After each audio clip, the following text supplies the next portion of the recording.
Hi guys, अस्सलाम वालेकुम। क्या हाल चाल है आप सबका। उम्मीद है कि आप सब खैरियत से होंगे and welcome back to my YouTube channel.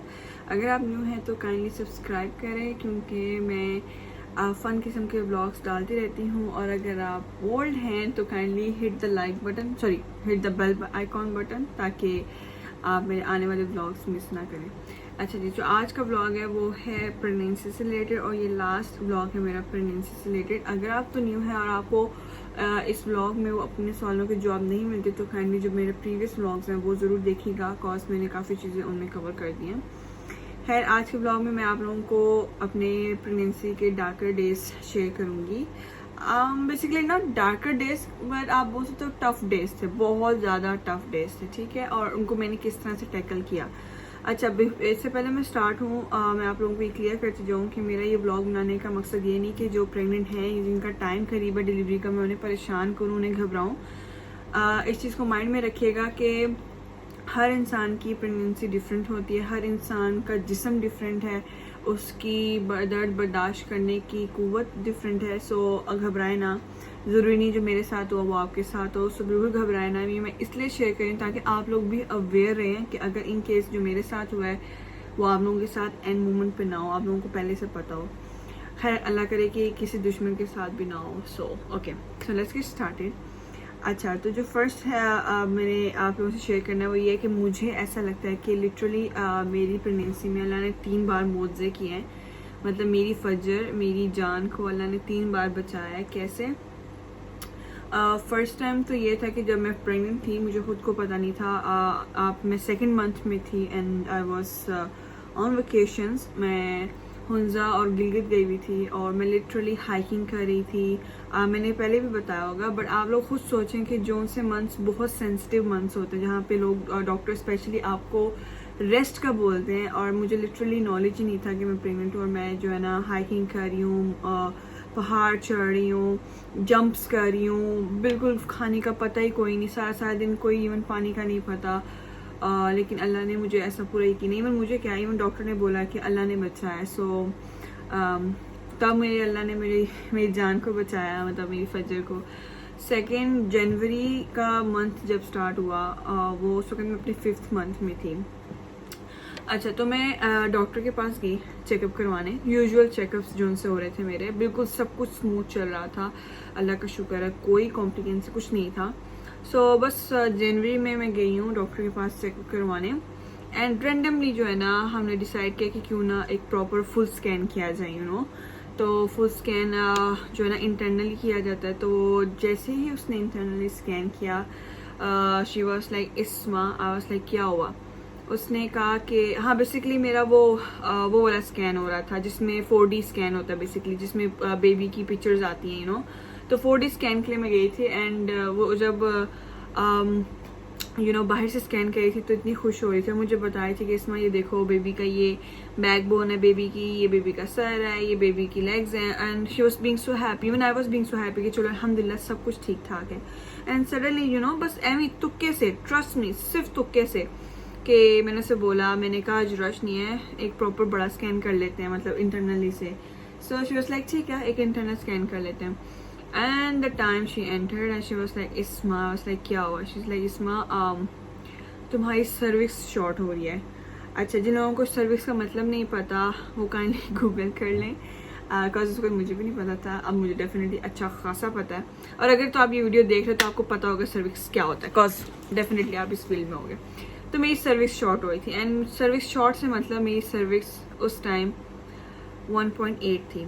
अच्छा, इसमें ये डर होता है कि बच्चा बाहर आ जाएगा वक्त से पहले बाहर। अब आपको पता है मेरा 5th मंथ था, मेरा ऑलमोस्ट यू कैन से 22 वीक्स चल रहा था एंड डॉक्टर वाज लाइक इस्मा you have to go for surgery.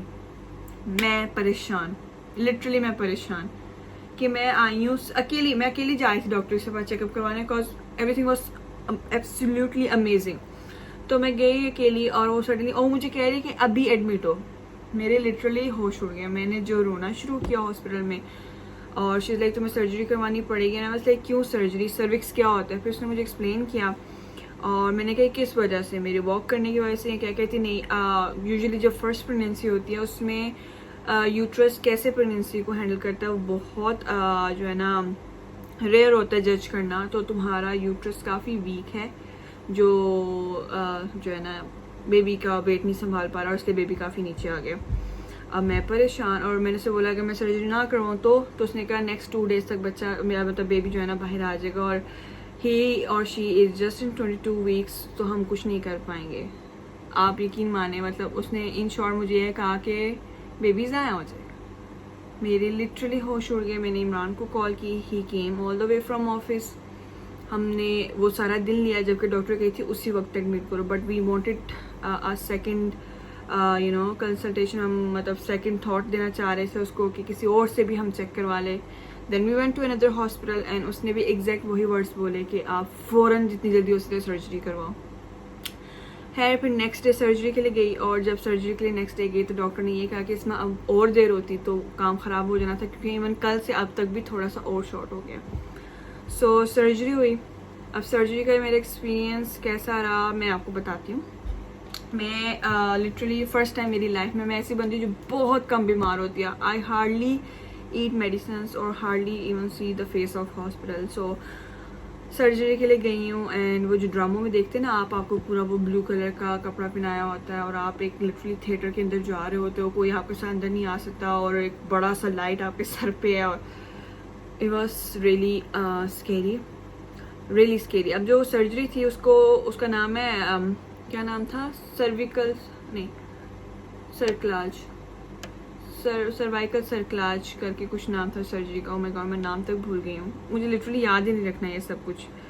सो सर्कलाज करके कोई नाम था सर्जरी का। बेसिकली उसमें आप उस सर्जरी में आपको जो है ना स्टिचेस लगाए जाते हैं ताकि आपका यूट्रस थोड़ा सा दोबारा टाइट हो जाए, ताकि बेबी नीचे आ भी रहा है तो वो टाइम से पहले बाहर ना आ पाए। तो उन्होंने मुझे स्टिचेस लगाए, इन शॉर्ट टांका लगा दिया ताकि ना खुले टाइम से पहले। अब वो जब मैं थिएटर में गई हूँ, no one was allowed in there, ठीक है। अब उन्होंने मुझे बिठाया ताकि वो मेरी बैक पे एनेस्थेशिया का इंजेक्शन लगा सकें। अब मैं बैठी हूँ, ठीक है, और मैंने धाड़े मार के रोना शुरू कर दिया। अब डॉक्टर्स मुझसे पूछ रहे हैं कि क्यों रो रही है, दर्द हो रही है, इंजेक्शन फील हो रहा है। अच्छा, सर्जरी वॉज बेरेबल पेनफुल, मतलब दर्द थी डेफिनेटली, कोई मजाक थोड़ी है, लेकिन बर्दाश्त, काबिल बर्दाश्त थी। सो पर मैं डर के ज़्यादा रोई, बिकॉज फर्स्ट टाइम ये सब देख रही हूँ, औजार देख रही हूँ, और वो बस सब कुछ फर्स्ट टाइम था मेरे लिए।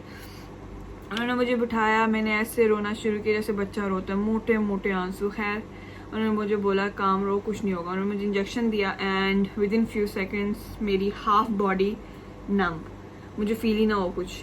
अच्छा, उन्होंने ये भी बोला कि हम आपको स्ट्रॉन्ग एनेस्थेशिया नहीं दे रहे, बिकॉज हम नहीं चाहते कि आपको या अभी बेबी को अंदर कोई भी इफेक्ट हो, क्योंकि बेबी भी अंदर है, तो हम नहीं चाहते कोई इफेक्ट हो। तो जो उन्होंने जो एनेस्थेशिया का लेवल भी दिया था इंजेक्शन का, वो काफ़ी मिनिमल था कि जब वो नीचे सर्जरी कर रहे थे I could feel the pain, I am not kidding. मतलब मुझे फील हो रहा था कि कुछ कटाव हो रही है। बड़ा अल्लाह का शुक्र है, बेरेबल थी, बर्दाश्त कर ली, यही सोच के बर्दाश्त कर ली कि मेरे बच्चे के लिए अच्छा है। तो इट वॉज पेनफुल बट बर्दाश्त कर लिया। एंड देन उसके बाद मुझे इंजेक्शन लगे कि ताकि पेन कम हो, and with in 25 minute surgery was done. वो बहुत मतलब कम टाइम की सर्जरी थी, 15-20 मिनट्स, ठीक है। एक दिन उन्होंने मुझे हॉस्पिटल में रखा और नेक्स्ट डे उन्होंने मुझे डिस्चार्ज कर दिया। बट नेक्स्ट जब डिस्चार्ज किया तो उन्होंने मुझे स्ट्रिक्टली बोला कि मैक्सिमम फॉर 2 वीक्स आपने बेड से उठना ही नहीं है, even for the pee, even for the poop, you have to be on the bed. And then उसके बाद जब तक बेबी बाहर ना आ जाए, you don't even have to walk, आप घर से बाहर नहीं जा सकते। मैं घर आई, मैं इतना रोई, स्पेशली फर्स्ट 3-4 डेज में इतना रोई, मुझे ऐसा लग रहा था कि अब शायद मैं चल ही ना पाऊँ कभी। एक तो वो एनेस्थेशिया का बैक में जो पेन रहा था वो आहिस्ता आहिस्ता जा रहा था, लेकिन मैं डर गई थी कि शायद ये पेन कभी जाए ना बैक से, मेरी बैक कभी सही ना हो, नॉर्मल ना हो। फिर दूसरा ये मुझे इतना बुरा लग रहा था कि मैं लिटरली अपनी मामा पे डिपेंड हो गई हूँ। लाइक मैं मामा की तरफ रही हूँ, अगर आप लोगों को भी याद होगा 2 हफ्ते में मामा की तरफ थी। मामा ने सब कुछ किया, और नहीं 2 हफ्ते नहीं, 1 हफ्ता रही, जबकि 2 हफ्ते डॉक्टर ने कहा था, पर मैं 1 हफ्ते बाद घर आ गई क्योंकि मुझे बहुत बुरा लग रहा था कि मामा सब कर रही हैं। बट अगेन माएँ होती हैं, माँ ने नहीं करना तो किसने करना है। सो आप यकीन माने, I was on the bed 24 hours but I couldn't pass my stool on the bed. मैंने कहा ये मुझसे होगा ही नहीं। So for that I use to take very small steps, जैसे पेंगुइन नहीं चलता आहिस्ता आहिस्ता, उस तरह चल के मैं वॉशरूम जाती थी, उस तरह से मैं वापस आके सीधा बेड पे। I used to pass my pee on the bed only. My mom was there who took care of me, only my mom. And Imran was there to console me. Thank God to my family जो मेरे पास थे, जिन्होंने मुझे encourage किया कि सो के सब ठीक हो जाएगा। मैं बहुत डर गई थी कि क्या हो गया सडनली, बट अल्हम्दुलिल्लाह यू नो तुक्के से अगेन अल्लाह ने मुआवजा किया बेसिकली, और बच गया, फिर से टाइम सेफ हो गया। ऐसी 2 वीक्स गुजरे, मैं अपने घर आ गई, स्लोली मैंने वॉक करना शुरू की, और स्लोली सर्विस मेरा दोबारा अच्छा हो गया, मतलब दोबारा ऊपर चला गया। सर्विस शॉर्ट और जो ना होती रहती है, लेकिन फिर ऊपर 2 से ऊपर चला गया, क्योंकि 2 से ऊपर हो तो सेफ है, तो मेरा वापस 2 ऊपर चला गया। लाइक काफ़ी अच्छी रिकवरी हुई एज पर डॉक्टर्स। कहते हैं कि सर्जरी के बाद बहुत चांसेस होते हैं कि सर्विस फिर भी जो है ना शॉर्ट होती जाए, बहुत चांसेस होते हैं कि आपको इन्फेक्शन हो जाए, बहुत चांसेस होते हैं कि आपकी ब्लीडिंग स्टार्ट हो जाए, बहुत चांसेस होते हैं कि आपके पेन स्टार्ट हो जाए। पर अल्लाह का लाख शुक्र, जितना शुक्र उतना कम कि ऐसा कुछ नहीं हुआ। माई सर्जरी फॉर सक्सेसफुल, और सर्विस शॉर्ट नहीं, और अल्लाह का शुक्र है सब ठीक हो गया। जनवरी गया, फरवरी गया, मार्च गया, बहुत सेक्सी की प्रेगनेंसी गुजरी इन दिनों, अल्हम्दुलिल्लाह सब कुछ अच्छा गुजरा। फिर आती है मेरा डिलीवरी टाइम। अब जब डिलीवरी करीब आ रही है, मेरी डिलीवरी थी मई की 27, जो मुझे डॉक्टर ने डेट्स दी थी 27 और 21। मेरा इतना था कि चलो 27, 25, 26 को हो, कि मेरी बर्थडे 26 को है तो आगे पीछे हो। बट 8th मंथ की मिड में मैं चेकअप करवाने गई, और डॉक्टर मुझे कह रही है कि सडनली बेबी की ग्रोथ रुक गई है, सडनली बेबी को क्या नहीं मिल रहा, कुछ था जो नहीं मिल रहा, ब्लड नहीं पहुंच रहा, ब्लड सप्लाई नहीं पहुंच रहा प्रॉपरली। क्या वजह है? कोई वजह नहीं, अगेन मेरी बॉडी का टेक्सचर ऐसा है, क्यों हो रहा है कुछ पता नहीं। तो 1 मिनट, ठीक है। तो अब वो अलग टेंशन, और उसने कहा कि अगर बेबी की ग्रोथ ऐसी रुकी रही, ब्लड सप्लाई प्रॉपरली नहीं पहुंचा उसे, तो हमें डिलीवरी जल्दी करनी पड़ेगी। अब ये अलग मुझे टेंशन है। वो तो मुझे डॉक्टर ने पहले ही बोल दिया था कि जब सर्विस शॉर्ट हो तो मोस्टली डिलीवरीज हम जल्दी कर देते हैं, हम रिस्क नहीं लेते, क्योंकि इस सर्जरी के बाद सर्विस शॉर्ट हो तो प्रेगनेंसी को मुश्किल से 8 मंथ तक लेके जाना ही बड़ी बात है। लेकिन मैंने बहुत ईजिली बड़े सुकून से 8 मंथ तक आई। लाइक अभी ये ब्लड सप्लाई का मसला ना होता तो मैं आराम से 9th मंथ तक मेरा टाइम जाना था, लेकिन अब ये मसला आ गया। अब मैं चेकअप्स के लिए जा रही हूँ, ग्रोथ उधर की उधर। ये तो डॉक्टर ने कहा इस सीन में हम बेबी को टाइम से निकाल देते हैं, हम ज़्यादा वेट नहीं करवाते, मैक्सिमम 8th मंथ के एंड तक लेके जाते हैं, उसके बाद हम लोग डिलीवरी करवा देते हैं, क्योंकि अंदर उसको रखना बहुत रिस्की हो जाता है, फिर बच्चे की सांस रुकने का खतरा होता है। फिर इस माँ के तोते उड़ गए कि अब ये क्या सीन है। तो बड़ा डाइट फिट की, बड़ा कुछ खाया, बड़ा पानी पिया कि किस तरह उसकी ग्रोथ, लेकिन नहीं, कोई अंदर वेन्स हैं जो ब्लड सप्लाई नहीं प्रॉपर पहुंचा रही थी बेबी को। अब जो है ना उसने कहा कि ये वीकेस्ट माँ, इससे पहले तुम्हें पेन्स आ जानी चाहिए, और वो 9th मंथ स्टार्ट नहीं हुआ था। उसने कहा था स्क्वाट्स करो, ये करो, वो करो, वॉक करो, सब कुछ करो। अब मैं सब कर रही हूँ, वॉक पे जा रही हूँ, स्क्वाट्स कर रही हूँ जो कि मुझे कभी नहीं आते, लेकिन बेखुदा किस्म के स्क्वाट्स कर रही हूँ, गरम खा रही हूँ, लेकिन नहीं, सवाल ही पैदा नहीं होता कि मुझे पेन्स हो। कमर पे भी जो पेन थी वो भी चलेगी। अब फिर डॉक्टर के पास गई, उससे मैंने कहा कि क्या सोल्यूशन है। उसने कहा कि इसमें हम आपको पेन्स इंड्यूस करेंगे, मतलब आर्टिफिशियल पेन्स, और मैं वो नहीं चाह रही थी। मैं कुछ ऐसा नहीं चाह रही थी जो आर्टिफिशियल हो या वो, मैं चाह रही थी सब नेचुरली हो।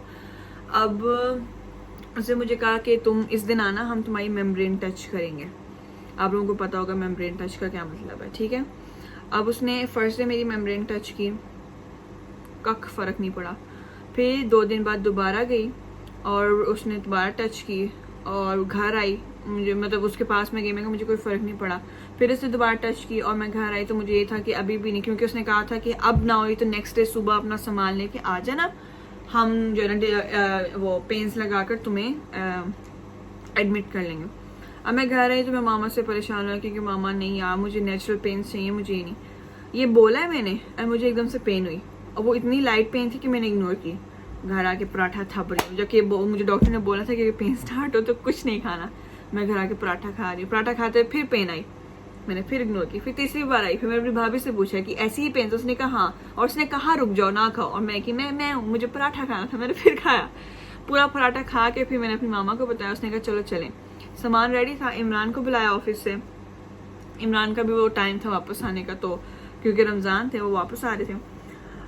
असर की अजान हुई, मैंने घर पे असर की नमाज़ पढ़ी, ठीक है। और फिर मैं हॉस्पिटल के लिए निकली और मुझे यहाँ तक यही यकीन है कि उसी दिन मैंने दुआ करवाई थी इंस्टाग्राम पे सबके लिए, अपने लिए, तो आप लोगों का अमीन इतना स्ट्रॉन्ग लगा कि मुझे पेन्स आ गई।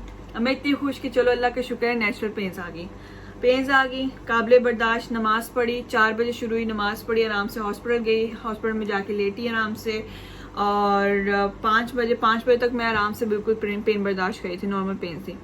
5 बजे जो शुरू हुई हैं, ओए होए होए बता नहीं सकती। अच्छा, डरा नहीं रही, कसम से डरा नहीं रही, लेकिन अब यार जारी बात है, अल्लाह आपको उतनी तकलीफ देता है जो आप बर्दाश्त कर सको, ठीक है। अब 5 बजे जो दर्द स्टार्ट हुई है वो मेरे से बर्दाश्त नहीं हो रही थी, ठीक है। वो मेरे मतलब मुझे पता था नहीं हो रही, लेकिन अल्लाह को तो पता था कि मैं बर्दाश्त कर सकती हूँ। मैंने यकीन माने रज के चीखी हूँ। अब मुझे घर पे मामा ने समझाया था इसमें चीखना नहीं है, बस अल्लाह अल्लाह करना है, कलमा पढ़ना है, दुरूद शरीफ पढ़ना है, ये पढ़ना है। मैं डन, मैंने कहा हाँ हाँ ठीक है। और वहाँ जाके मुझे बोले कलमा पढ़ो, मैं कहा मुझसे नहीं पढ़ना, मुझसे नहीं हो रहा, मुझे निकालो यहाँ से। उस वक्त लिटरली इतना गुस्सा आ रहा था अपने पे कि क्या किया मैंने। और इमरान मुझे जो है ना फजूल किस्म की लालच दे के माइंड डाइवर्ट कर रहे थे कि इसमा चलो कोई नहीं, हो जाएगा, बस होने वाला है, इसके बाद इंशाल्लाह फिर ये करेंगे वो करेंगे ना। बस लेकिन इमरान अभी बिल्कुल भी इस चीज़ का मूड नहीं। अब ये हुआ 5 से लेके 6 बजे दर्द बर्दाश्त की। 6 बजे उसने मुझसे पूछा, नर्स ने आके, कि आपको वॉमिट हो रही है? मैं बड़े फख्र से कि नहीं। उसने कहा अच्छा। वो बोल के उसने मुंह उधर किया, एक बार, दूसरी बार जैसे उन्होंने शॉपर हटाया, इमरान मेरे पास है कि अब ठीक है, तीसरी बार वो लिटरली इमरान के ऊपर थी सारी। खैर वो उल्टी की उन्होंने, फिर सारे मेरे कपड़े चेंज किए। एक दर्द खत्म नहीं हो रही, दूसरी दर्द। आप सोचो आपको पेन्स हो रही है और ऊपर आप अपने मुंह पे ऊपर उल्टी खा रहे हो, सारी उल्टी। खैर वो साफ की। एंड देन आधे घंटे बाद आती है कोरोना वायरस। वो कहती है हमें कोरोना टेस्ट करना है। Like are you kidding me? है, मेरा सर्जरी से पहले भी हुआ था तो मुझे आइडिया था कितना पेनफुल है। आई लंबी सी स्टिक निकाली, मैंने कहा 1 सेकंड। उस वक्त मुझे वेव्स आई वे पेन की, मैं कैसे गुजरने, तो पेन गुजारी, फिर उसने नाक में डाला। लिटरली ऐसे लगता है कि वो नाक में डाल के ना ऐसे ऐसे करते हैं, और इतनी दर्द दर्द दर्द दर्द दर्द। फिर मैंने वो गई, उसके बाद आती हैं आराम से डॉक्टर चिल होके, बड़े आराम से 7 बजे डॉक्टर चिल होके आ रही है। मेरी जान नहीं करे, मैं कहा डॉक्टर कुछ करें। अब मैं उससे बोल रही हूँ कि मुझे इंजेक्शन लगा दो, मुझे ऑपरेशन कर दो, मुझे कुछ कर दो। वो कह रही कुछ भी नहीं कर सकते आप, अब तुम्हारा बहुत अच्छा जा रहा है, पेन्स काफ़ी अच्छी आ रही है, बस जब भी पेन्स आए पुश करो। अब मैं पुश कर रही हूँ, कोई सी नहीं। 8 बजे डॉक्टर ने बोला इसमें अब टाइम है, अब जितना पुश कर सकती हो तुम पे। अच्छा ठीक है। 8 बजे अब मैं पुश कर रही हूँ, जब पेन आ रही है मैं पुश कर रही हूँ, और आई गेस मैंने इतनी चीखें मारी हैं हर पेन पे कि मेरा ब्लड प्रेशर शूट करना शुरू हो गया था। रो नहीं रही थी, लेकिन मैं इतना जो चीख रही थी कि मैं पसीने से भर गई। और एकदम से ना डॉक्टर मुझे देख रहे, मैं डॉक्टर को, मैं कहा है, डॉक्टर कहती क्या हो रहा है? मैं कहा है, मैं कहा डॉक्टर आप ऐसे पीछे जिस तरह बंदे ने नशा किया। कहती है इसका ब्लड प्रेशर चेक करो नर्स को। नर्स ने ब्लड प्रेशर चेक किया, कहती शूट कर रहा है, कहती इसे इंजेक्शन लगाओ। वो उसके बाद उसने कहा कि इसमें आप बहुत करीब है। मैं चीखें मारूं, मैं कहा अगर इतना करीब है तो भाई निकाल लो निकाल लो निकाल लो। और वो कहती है कि हम कुछ नहीं कर सकते, सिर्फ तुमने करना जो भी करना है। किया, आपकी बहन ने किया। खैर अल्लाह करके, अल्लाह का शुक्र है कि 8:32 एग्जैक्ट 8:32 PM पे मेरी फजर बाहर आई और बिल्कुल खैर से आई। अल्लाह का शुक्र अल्हम्दुलिल्लाह। जैसे बेबी बाहर आया, मैंने लिटरली बेबी का जेंडर पार्ट देखा कि मुझे जानना था लड़का या लड़की। जब पता चला कि लड़की है, बस लाइक अल्हम्दुलिल्लाह। फिर जो सीन स्टार्ट हुआ वो मेन हॉरिबल था। ये है थर्ड मोजा, मैं आपको कह सकती हूँ थर्ड। अब फजर को लेके अब डॉक्टर फिर जो है ना लगी हुई है। अब मैंने कहा डॉक्टर अब क्या है? कह रही है प्लेसेंटा अंदर है, हमें वो निकालना है। ठीक है, प्लेसेंटा निकाला। फिर मैंने कहा अब क्या है डॉक्टर? कह रही है इसमें प्लेसेंटा का कोई पार्ट, मुझे समझ नहीं आई थी क्या मतलब, कौन सा पार्ट, वो अंदर है वो भी निकालना। फिर उसने लिटरली फजर को निकालने के बाद कोई 4-5 बार हाथ अंदर डाल के ऐसे ऐसे किया, ऐसा मुझे लगा। I am sure she is such a good doctor, an amazing doctor. मैं ये नहीं कह रही डॉक्टर की कोई होती है, सच एन अमेजिंग डॉक्टर। लेकिन जो मुझे उस वक्त दर्द में फील हो रहा था, मेरी लिटरली जान जा रही थी। मुझे ऐसा लग रहा था कि यहाँ तक हाथ है उसका और मेरी हड्डियाँ वड्डियाँ अंदर सब कुछ। मैं चीखें मारूं, मैं लिटरली उसे कह रही हूँ कि नहीं कर। और मैंने लिटरली ये वर्ड्स यूज़ किए कि डॉक्टर आई बेग यू, बस कर दो। मामा बाइक खड़ी हुई, I could see my mom, मैं मामा को चीख बुलाना शुरू की क्योंकि माँ मैंने मर जाना है, मुझे बुला लें मैं बस। अब वो डॉक्टर परेशान, डॉक्टर ने जो है ना लिटरली बोलना शुरू कर दिया कि इमरजेंसी है, इसे ऑपरेशन थिएटर में लेके चलो। अब मैं घबरा गई कि क्या हुआ। डॉक्टर ने कहा कि तुम्हारा ब्लड नहीं रुक रहा, तुम्हारा यूट्रस उल्टा हो गया, यूट्रस उल्टा हो गया। ये मतलब ये रहता था अभी। बेसिकली मेरी बच्चादानी अंदर से उल्टी हो गई। कैसे उल्टी हुई कोई नहीं, क्योंकि मेरा यूट्रस वीक था, और यूट्रस इतना वीक था कि मुझे नॉर्मल डिलीवरी करनी ही नहीं चाहिए थी। मेरे जितना अंदर कमज़ोर था सब कुछ, मुझे ऑपरेशन के लिए ही जाना चाहिए था, बट स्टिल मैंने नॉर्मल करवाया क्योंकि हमें आइडिया नहीं था। खैर वो बाहर गई। अब वो मामा उससे पूछ रही थी कि क्या हुआ मेरी बेटी को। वो कहे कि मैं अगर आपको बताने बैठूंगी तो एक एक सेकंड पे उसका खून निकल रहा है और बहुत रिस्की है। उन्होंने इमरान से सिग्नेचर करवाए पेपर पे कि अगर कुछ भी होता है, you know. So and Imran को पूरी स्टोरी समझाई मुझे। उन्होंने जब रूम से निकाल के ऑपरेशन थिएटर में किया तो मुझे बस इतना याद है, I was out of my sense. मुझे इतना याद है कि मेरी माँ मेरा चेहरा देख के मुझे ये बोल रही है कि इस माँ घबराना नहीं है, सब ठीक हो जाएगा। आई एम लाइक माँ मुझसे नहीं बर्दाश्त हो रहा, मुझसे नहीं बर्दाश्त हो रहा, मुझसे नहीं। डॉक्टर लिटरली सारी ब्लड से भरी हुई थी और एक एक सेकंड पे मेरा खून निकल रहा था। एंड मुझे ऑपरेशन थिएटर में लेके गए। And the only thing I remember then के मेल डॉक्टर्स यहाँ के पीछे, वो जो एनेस्थेशिया वाले होते हैं, उन्होंने मुझे पूछा कि आप घबराओ नहीं, सब ठीक हो जाएगा, ये बोला है। और मेरी आंखें बंद। मुझे नहीं पता कब उन्होंने मुझे बेहोश किया, मुझे नहीं पता कैसे बेहोश किया, मुझे नहीं पता फिर उन्होंने जब मैं बेहोश थी क्या किया। आप कह सकते हो कि मैं 9 बजे बेहोश हुई हूँ और मुझे होश आया 11:30।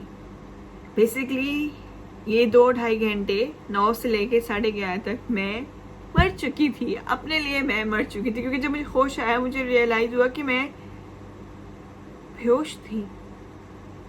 लाइक मुझे पता ही नहीं कि मैं कहाँ थी, मैं कब, मैं तो लिटरली यही, मुझे तो ये लगता कि मैं मर के जिंदा हुई हूँ। और जब मैं होश में आई मैं इतना कांप रही थी, इतना कांप रही थी कि मेरी आंखें फिर रही थी, मेरी ज़बान फिर रही थी। मुझे इमरान को बुलाना था, मुझसे बुला नहीं जा रहा था। फिर उन्होंने मुझे 2 हीटर्स लगाए कि मेरी बॉडी वार्म हो। फिर विद इन आवर मैं ठीक हुई। एंड अल्हम्दुलिल्लाह यू कैन से 12:30 में मुझे नॉर्मल रूम में ले गए, जो मेरा रूम था। And I was totally fine. But ये टाइम यार, और डॉक्टर ने बोला है कि जान जा सकती थी। लाइक क्यों हुआ, कैसे हुआ? और फिर मैं कहती हूँ अल्लाह ने मुझे बचाया। It was hard. मुझे बस पता ये सोच के घबराहट होती है, एकदम से खौफ आता है कि अगर मैं जागती ना तो, मतलब फिर मैं कभी फजर को देखती ना। It was really hard. So फिर सब ठीक हुआ। उसके बाद 2 दिन उन्होंने मुझे हॉस्पिटल रखा क्योंकि मुझे ब्लड लग रहा था और उन्होंने चेक करना था कि मुझे कोई जो है ना इन्फेक्शन ना हो, ब्लड से कोई साइड इफेक्ट ना हो। 2 दिन बाद मैं डिस्चार्ज हुई, घर आ गई। बट फजर वॉज एब्सोल्युटली फाइन। 1:30 उन्होंने फजर को भी रूम में भेज दिया। She was so fine. तो मुझे लगता है कि शायद मेरी दुआ का तरीका अजीब था, क्योंकि मैं ये दुआ करती रहेगी कि या अल्लाह नॉर्मल डिलीवरी हो, नॉर्मल हुई। या अल्लाह कम टाइम हो, मैक्सिमम 2-3 घंटे लगे, 2-3 घंटे ही लगे।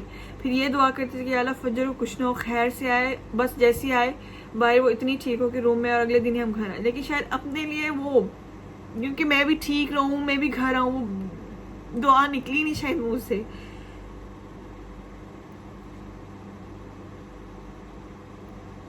It was hard, it was very hard, but फिर ये कहती हूँ कि we can do it, we women, we ladies, we girls can do it। इसलिए तो माँ के पाँव के नीचे जन्नत है। It was hard, but फिर ये सोचती ना कि उस वक्त के बाद इवन माँ के तमाम गुनाह माफ़ हो जाते हैं। वो भी ऐसे ही हो जाती है जैसे वो अभी पैदा हुई हो। और ये कि उसके बदले मुझे कितनी खूबसूरत सी नेमत मिली है, कितनी खूबसूरत सी। फिर सब भूल जाती हूँ। मतलब बस कहती हूँ कि कोई ऐसा टाइम किसी दुश्मन पे ना आए। और मेरा ये आप लोगों के साथ शेयर करने का सिर्फ यही मकसद है कि काइंडली प्रॉपर चेकअप करवाएं। अगर आपका यूट्रस वीक है तो मैं आप लोगों को यही रिकमेंड करूँगी कि don't go for the normal delivery. और अगर आप दर्द नहीं बर्दाश्त कर सकते तो please go for the epidural injection. बाकी डेफिनेटली नॉर्मल के तो अपने मज़े हैं कि आप बाद में आराम से वॉक करना शुरू होते हो, और सीजेरियन के एटलीस्ट 1 मंथ लगता है स्टिचेस को वो होने में। बट होता वही है, मैं आपको ये बताऊंगी, होता वही है जो अल्लाह ने चाहा है। और जिस रूह को, क्योंकि ये फजर हमारी अनप्लान है, लिटरली हमारा कोई प्लान नहीं था बीबी बेबी का, सो जिस रूह को अल्लाह ने भेजना है दुनिया में, अल्लाह ने भेजना है, चाहे जो मर्जी कर लो। सो घबराए ना, जो लोग औलाद मांग रहे हैं, अल्लाह को पता है बेस्ट टाइम कब है और क्या है और कैसा है आपको औलाद देने का, वो देगा, डेफिनेटली नवाजेगा। बस सब्र रखें और you can say I got another life. So अल्हम्दुलिल्लाह, मुझे दुआओं में बहुत याद रखें, आप लोग मेरी दुआओं में ऑलरेडी हैं। और काइंडली बहुत सेंसिटिव व्लॉग है ये, मतलब मैंने बहुत बड़ा दिल करके आप लोगों से बात शेयर की है, बहुत प्राइवेट बात है मेरी ये, बट प्लीज़ ट्राई करना कि आप लोग ये समझें और कोई फजूल कमेंट ना करिएगा। हो सकता है मैं ये ब्लॉग बाद में डिलीट भी कर दूँ, डिपेंड, बट बस ये इसलिए शेयर किया कि be brave and everything happens for a reason. Maybe अल्लाह चाह रहे थे कि फजर ठीक रहे और मैं संभालूं, क्योंकि मैं बर्दाश्त कर सकती थी। और इसी यही वजह थी कि मेरा जितना भी मैंने खाया प्रेगनेंसी के दौरान वो सब मुझे लगा तो मुझे खून बना। ये अगर सब कुछ फजर को लगा होता, इसलिए फजर कमज़ोर थी, बट अब अल्हम्दुलिल्लाह बिल्कुल ठीक है। लेकिन अगर वो भी मुझे ना लगा होता, वो खून भी ना मेरे अंदर बना होता, तो डेफिनेटली मैं मर जाती, बिकॉज मेरा हेमोग्लोबिन 4-5 पे रीच कर गया था। अल्हम्दुलिल्लाह अब 12 है, but it was hard, but we managed. और एक और बात कि जब जनवरी में सर्जरी हुई थी, तो उसके बाद मैं जब बाहर गई हूँ मॉल्स में, I was on the wheel chair. So एक और बात यहाँ पर क्लियर करूँगी कि हम ब्लॉगर्स या हम कोई भी, चाहे वो सेलिब्रिटीज़ हैं, मॉडल्स हैं, कोई भी है जो सोशल मीडिया पे, ज़रूरी नहीं कि जो वो शो कर रहा है वो ही हो रहा है उसकी लाइफ में। We know very well, we public figures specially know very well क्या दिखाना और क्या हाइड करना है। सो हमारी अपनी भी एक लाइफ है। So kindly be kind to everyone, because everyone is having their own struggles, hard days. So kind रहें सबके साथ और खुश रहें, और मुझे बहुत ज़्यादा, मेरी फजर को, मेरी फैमिली को बहुत ज़्यादा अपनी दुआओं में याद रखिएगा, अपना बहुत ख्याल रखिएगा। और I am sorry for being senti. अल्लाह हाफिज़।